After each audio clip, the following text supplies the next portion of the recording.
तत्सत् श्रीमते रामचंद्राय नमः। श्रीमते रामानंदाचार्याय नमः।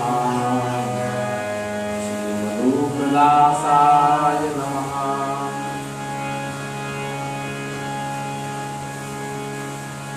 प्रहलाद नारद पराशर पुंडरीका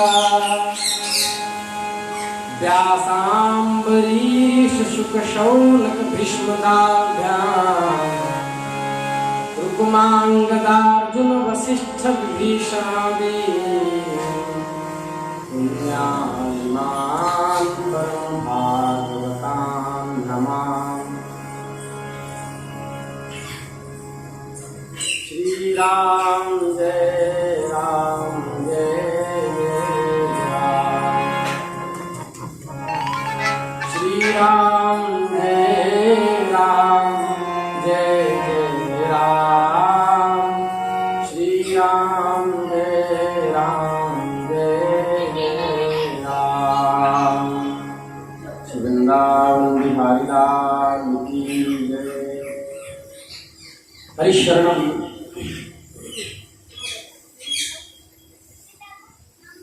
आइए, राघवानंद सरस्वती जी महाराज आपका स्वागत है।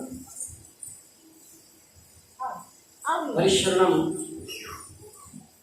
भक्तवांछा कल्पतरु भक्तवत्सल शरणागत वत्सल दीनबंधु दया सिंधु निखिल हेय प्रत्यय भगवान श्री हरि की असीम अनुकंपा से हम आप सब इस दिव्य सत्संग मंडप में मत्स्यावतार के माध्यम से सत्संग लाभ प्राप्त कर रहे हैं।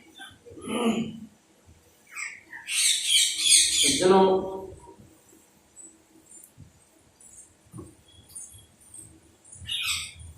शुक्राचार्य जी के शिष्य सम्राट बलि, उनकी पत्नी विंध्यावली और भक्तराज प्रहलाद ने युगपत स्तुति की। भगवान प्रसन्न हुए तो भगवान ने बहुत सुंदर बात कही। कहा कि मैं जिससे अत्यधिक प्रेम करता हूं उसका सबसे पहले धन नाश कर देता हूं, क्योंकि धन के कारण ही अहंकार उत्पन्न होता है और अहंकार ही मोक्ष में बाधक है।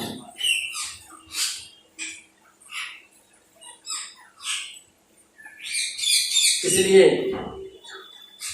मैंने बलि को श्रीहीन कर दिया।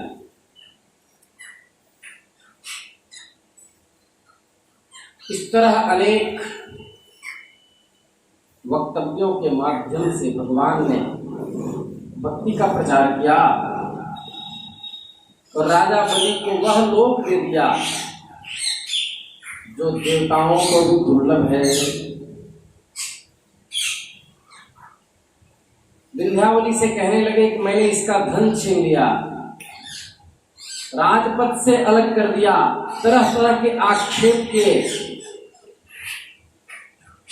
भाई बंधु छोड़कर चले गए, इतनी यातनाएं भोगनी पड़ी, यहां तक कि गुरुदेव ने भी डांटा, शाप तक दे दिया। परंतु इस दृढ़ व्रती ने अपनी प्रतिज्ञा नहीं छोड़ी, दान की प्रतिज्ञा का त्याग नहीं किया। इस सत्यवादी ने अपना धर्म का त्याग नहीं किया। इसलिए एष मयि प्रापितस्थानं दुष्प्रापम् अरैरपि सावर्णेरन्तरस्यायं भवितेन्द्रो मदाश्रयः। क्या सुंदर श्लोक है कि मैंने इन्हें वह स्थान दे दिया उनकी प्रतिज्ञा से प्रसन्न होकर के जो बड़े बड़े देवताओं को भी बड़ी कठिनाई से प्राप्त होता है। सावर्णी मनवंतर में यह मेरा भक्त इंद्र होगा, तब तक यह विश्वकर्मा के बनाए हुए सुतल लोक में रहे। उन्हें उस लोक में शारीरिक अथवा मानसिक रोग, थकावट, तंद्रा, बाहरी या भीतरी शत्रुओं से पराजय या किसी प्रकार के विघ्नों का सामना नहीं करना पड़ेगा। वह इन चीजों से विरत है। वह लोग वहाँ वृद्धावस्था नहीं आती, वहाँ संकट नहीं आते, वहाँ शारीरिक कष्ट नहीं होता, मानसिक कष्ट नहीं होता। बड़े बड़े लोकपाल भी तुम्हें पराजित नहीं कर पाएंगे। जो दैत्य तुम्हारी आज्ञा का उल्लंघन करेंगे, मेरा चक्र उनके टुकड़े टुकड़े कर देगा। ये देखो, ये दान की महिमा। इसलिए दान करो। भगवान साक्षात नहीं प्रकट हो तो बाबा जियों को दान करो, ब्राह्मणों को दान करो, क्योंकि दान ही साथ में जाता है। यही कहना चाह रहा। जब सनातन पुरुष भगवान ने इस प्रकार कहा तो साधुओं के आदरणीय महानुभाव दैत्यराज के नेत्रों में आंसू छलक आए। प्रेम के उद्रेक से उनका गला भर गया। वे हाथ जोड़कर गदगद वाणी से भगवान से कहने लगे, अहो प्रणामाय कृतः समुद्यमः प्रपन्न भक्तार्थ विधौ समाहितः यल्लोकपालैस्त्वदनुग्रहो मरैर् अलब्ध पूर्वोपसदे सुरेर्पितः। प्रभु, मैंने तो आपको पूरा प्रणाम भी नहीं किया, केवल प्रणाम करने की चेष्टा भर की, उसी से मुझे इतना फल मिल गया। तो जो आपके शरणागत होते होंगे उनका तो कहना ही क्या। इस प्रकार इन उक्तियों को देखकर प्रहलाद जी भी भक्ति से भर गए। प्रहलाद जी ने भी स्तुति की, नेमं विरिंचो लभते प्रसादम न श्रीर्न शर्वः मुतापयते यन्नो सुराणामसि दुर्गपालो विश्वाभिवन्द्यैरतिवन्दिताङ्घ्रिः। हे भगवान, आप भक्तवत्सल हैं।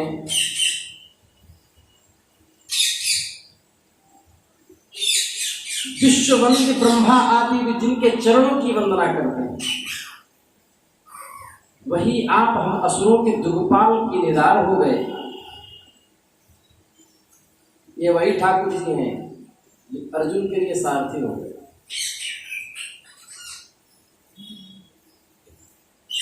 यही सब ग्रंथ कहते हैं, यही सब वेद गाते हैं, न जाने कौन से गुण पर दया भीज जाते हैं। नहीं स्वीकार करते हैं निमंत्रण नृप सुयोधन का, नहीं स्वीकार करते हैं निमंत्रण नृप सुयोधन का, निमंत्रण नृप सुयोधन का, निमंत्रण नृप सुयोधन का। विदुर के घर पहुँच कर भोग छिलकों का लगाते हैं, न जाने कौन से गुण पर दया भीज जाते हैं। न रोए वो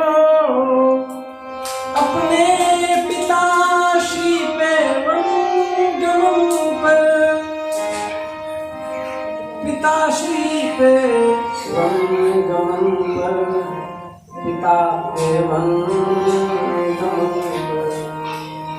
जटायु को गोद लेकर प्रभु आंसू बहाते हैं। न जाने कौन से गुण पर दया बीज जाते हैं। इस प्रकार प्रहलाद जी ने स्तुति की और प्रेम से भावोद्वेग अवस्था में पहुंच गए। बेटा प्रहलाद, तुम्हारा कल्याण हो, तुम भी सुतल लोक में जाओ, वहां पौत्र बलि के साथ आनंद पूर्वक रहो। परीक्षित समस्त दैत्य सेना स्वामी विशुद्ध बुद्धि प्रहलाद जी ने जो आज्ञा कहकर हाथ जो भगवान का आदेश मस्तक पर चढ़ाया और अनुमति लेकर के सुतल लोक की यात्रा की। शुक्राचार्य ने कहा, भगवान जिसने अपना समस्त कर्म समर्पित करके आपकी पूजा की है, उसके कर्म में कोई त्रुटि कोई विषमता कैसे रह सकती है। बलि ने यज्ञ का संकल्प किया, किंतु आप मध्य में पधारे, ये लीला हो गई, यज्ञ पूर्ण नहीं हुआ है। और यज्ञ पूर्ण नहीं होने के बाद महान दोष लगता है। तब ठाकुर जी ने सम्मति दी, फिर शुक्राचार्य ने यज्ञ को पूर्ण किया। इसके बाद सभी सुतल लोग को प्राप्त हुए। परीक्षित, इस भगवान की लीला को जो सुनता है, उस सुनने वालों के और कहने वालों के सारे पाप छूट जाते हैं। भगवान की लीलाएं अनंत हैं। भगवान के अवतार का चरित्र जो श्रवण करता है, उस पुरुष को परम गति की प्राप्ति होती है। भगवान के कर्म बड़े अद्भुत हैं। उन्होंने एक बार अपनी योग माया से मत्स्यावतार धारण किया था। राजा परीक्षित ने कहा, मैं उस लीला को पूर्ण रूप से सुनना चाहता हूं।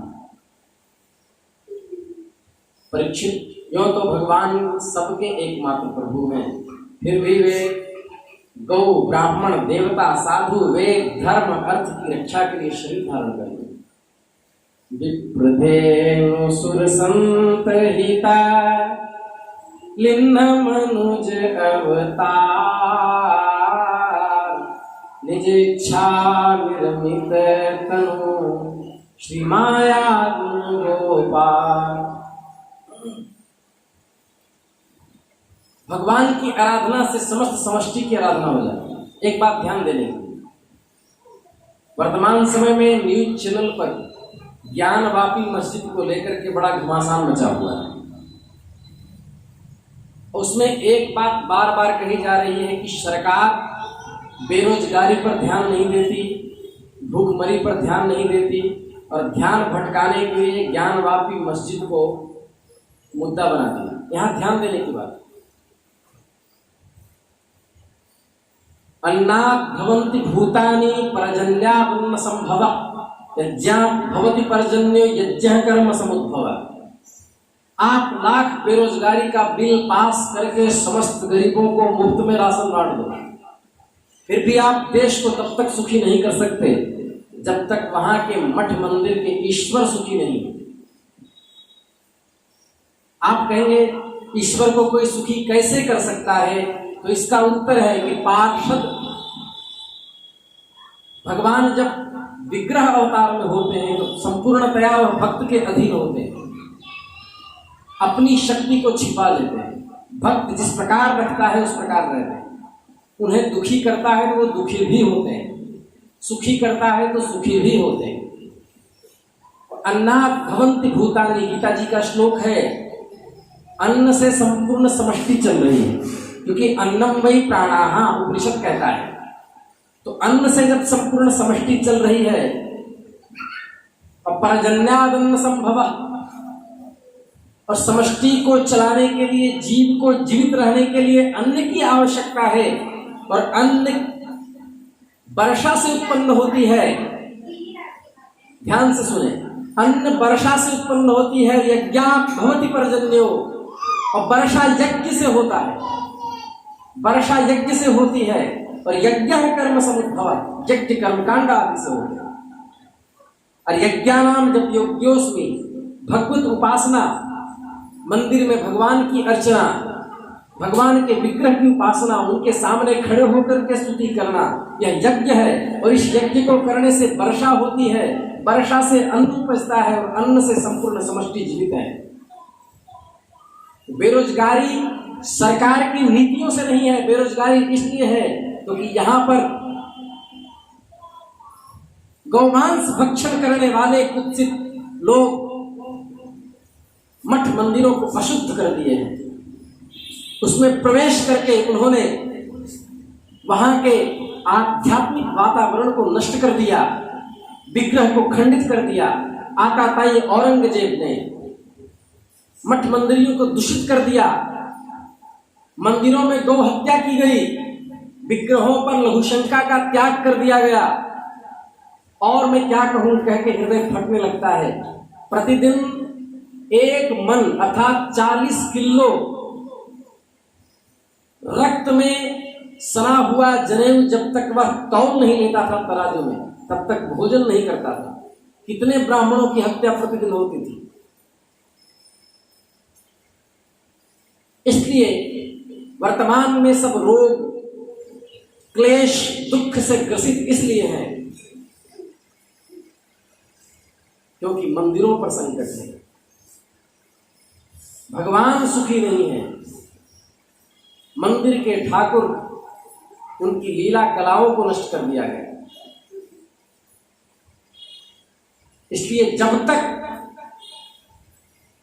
विग्रह की यथास्थिति नहीं होगी तब तक बेरोजगारी हट नहीं सकती। चाहे किसी भी पंथ या संप्रदाय की सरकार आ जाए, कोई माइकालाल पृथ्वी को सुखी नहीं कर सकता। जिस देश, जिस पृथ्वी पर गौ, ब्राह्मण, विप्र, विद्वान और मंदिर के विग्रह कष्ट प्राप्त कर रहे हो, वह देश चाहे कितनों भी भौतिक उन्नति को प्राप्त कर ले, तो सुखी नहीं हो सकता। वह सुखी नहीं हो सकता। इसलिए विप्रभेम सुर संपहिता लिन्न मनुज अवतार, निज इच्छा निर्मित तनु माया गोपाल। प्रलय काल आ जाने के कारण ब्रह्मा जी को नींद नहीं आ रही थी, वे सोना चाहते थे। उसी समय उनके मुख से वेद निकल पड़े। 4,32,000 वर्ष कलयुग की आयु, द्वापर की आयु 8,64,000 वर्ष, 12,96,000 वर्ष त्रेता की आयु, और सतयुग की आयु 17,28,000 वर्ष। टोटल मिलाकर के हुए 43,20,000 वर्ष। 43,20,000 वर्ष एक दिन होता है ब्रह्मा जी का, और उतने की ही एक रात्रि होती है।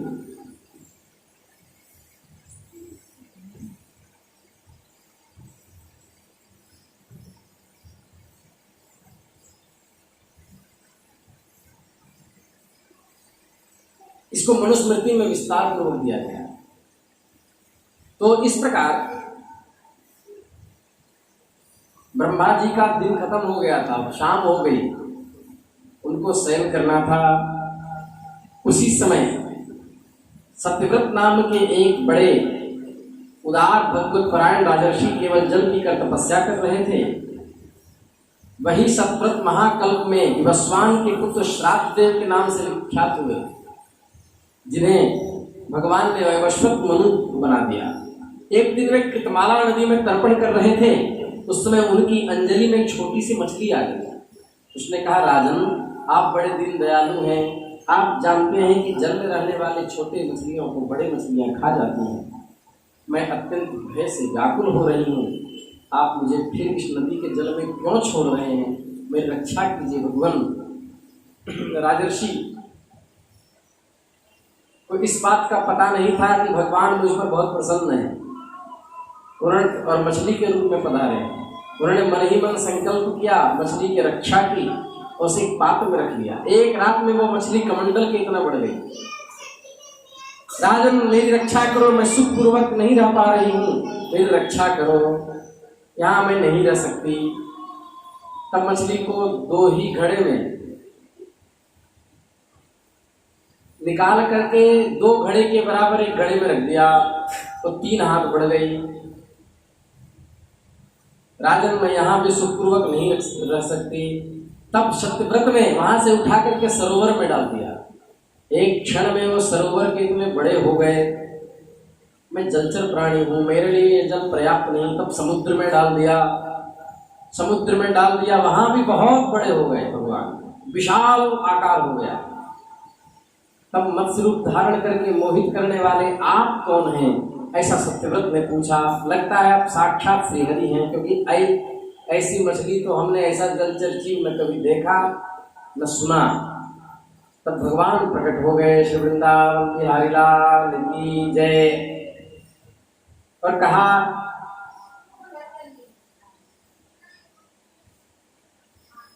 हे सत्यव्रत, मैं परब्रह्म परमेश्वर हूँ। आज से 7वें दिन भूलोक आदि तीनों लोग प्रलय काल के समुद्र में डूब जाएंगे। मैंने 7 दिन बचा है प्रलय होने में।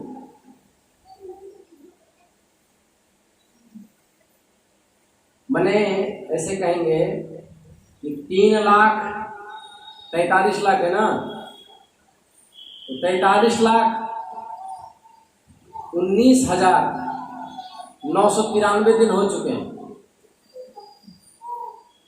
7 दिन और बचे हैं। जल में डूबने लगेंगे, संपूर्ण पृथ्वी, तीनों लोग डूबने लगेगा। तब मेरी प्रेरणा से तुम्हारे सामने एक बड़ी नाव आएगी। उस समय तुम समस्त प्राणियों के सूक्ष्म शरीरों को लेकर के, सभी के सूक्ष्म शरीर, 3 शरीर के अंदर कारण सूक्ष्म स्थूल सूक्ष्म शरीर को लेकर के नौका पर चढ़ जाना और छोटे बड़े अन्य बीजों को रख लेना। उस समय एकमात्र महासागर लहराता होगा, प्रकाश नहीं होगा। केवल ऋषियों की दिव्य ब्रह्मचर्य की ज्योति के सहारे, बिना किसी विकलता के तुम उस बड़ी नाव पर चढ़कर विचरना। जब प्रचंड आंधी से तुम्हारी नाव डगमगाने लगेगी, उस समय वासुकी नाग के द्वारा मैं मत्स्य रूप में वहां रहूंगा। मेरे सिंह में नाग को, उस नाव को बांध देना। उस समय तुम मुझसे प्रश्न करना, मैं संपूर्ण प्रश्नों का समाधान करता रहूंगा। जब तक प्रलय काल में तीनों लोग डूबा रहेगा, तब तक मैं तुम्हें खींचता रहूंगा, डूबने नहीं दूंगा। तो भगवान की कृपा है। ऐसे ही हर बार होता है। मनु महाराज सबके सूक्ष्म शरीरों को लेकर के चढ़ जाते हैं नाव पे, पृथ्वी के मूल बीजों को रख लेते हैं और ठाकुर जी नाव को चलाते रहते हैं। जब देखा कि समय बताया हुआ नजदीक आ गया, 7वें दिन अब समुद्र की मर्यादा को छोड़ करके बढ़ने लगा। प्रलय काल के भयंकर मेघ वर्षा करने लगे। देखते ही देखते सारी पृथ्वी डूबने लगी। तब राजा ने भगवान की आज्ञा का स्मरण करके नाव पर समस्त बीजों को लेकर सप्तऋषियों के साथ चढ़ गए और ठाकुर जी प्रकट हुए। शरीर सोने के समान था। 4 लाख कोस शरीर का विस्तार था भगवान का। वह मछली 4 लाख कोस की और खींचती रही। राजा सत्यव्रत ने अनेक प्रकार के प्रश्न किए कि हे भगवान, मनुष्य का कल्याण कैसे हो, उसका ज्ञान अंधकार कैसे दूर हो। तो ठाकुर जी ने दिव्य ज्ञानोपदेश किया, उसी को मत्स्य पुराण कहते हैं। जो ठाकुर जी ने सप्तऋषियों सहित सत्यव्रत को उपदेश किया है, उन्हीं को मत्स्य पुराण कहते हैं।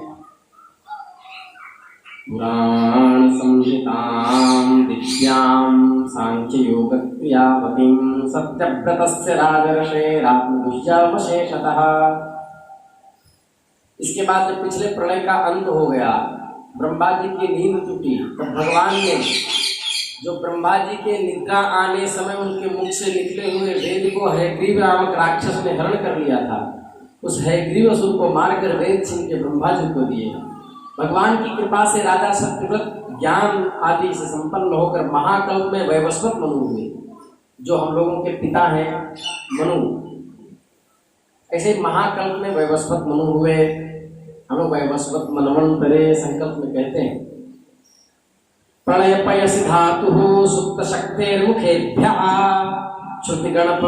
श्रुतिगणमपनीतं प्रत्युपादत्तः दितिजम कथयत्यो ब्रह्म सत्यव्रतानां तमहमखिल हेतुं जित्ममीनं नतोऽस्मि श्री वृंदावन बिहारी लाल की जय।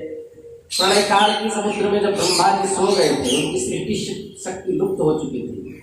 उस समय उनके मुख से निकली हुई श्रुतियों को चुरा कर हयग्रीव दैत्य पाताल ले गया।